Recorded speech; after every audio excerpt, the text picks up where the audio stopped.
On a previous episode of 5-Minute Leadership, I mentioned the summary of 3 years of Doctor of Ministry dissertation research.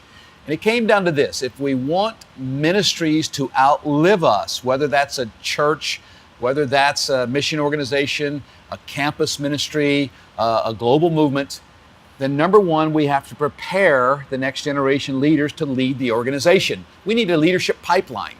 Number two, we need to prepare the organization to be led by new leaders. So the outgoing leader, the current leader, if you're leading now, there are changes that have to be made in the organization to ensure success of the next generation, especially if you're a founder.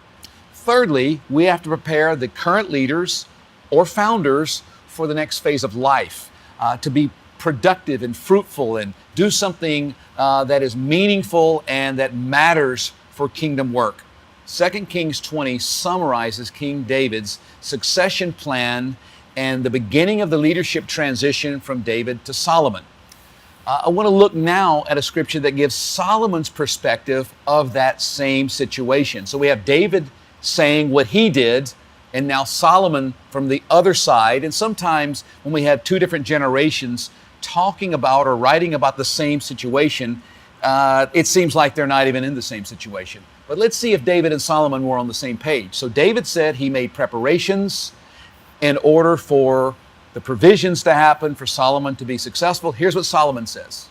1 Kings 8, verses 17 through 19.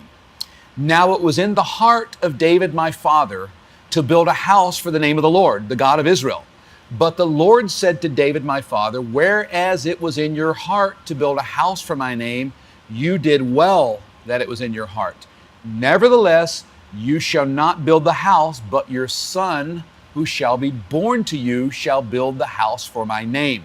Now, speaking for and to my generation, God has put much in our hearts that we will not live long enough to accomplish, but the next generations will live long enough. Our job, the older generation's job, is to prepare the next generation leadership, to prepare the organization, to get things ready to do all that God has put in our hearts. And to the younger generation, your job is to do what Solomon did, to recognize and embrace what God put in the heart of the previous generation. No, you don't have to wear Saul's armor or David's armor, but you do have to acknowledge that what was in our hearts was put there by God. I think about Paul and Timothy, and we looked at this in another episode where Paul told Timothy to guard the deposit, to keep the pattern. Don't make up a whole new pattern.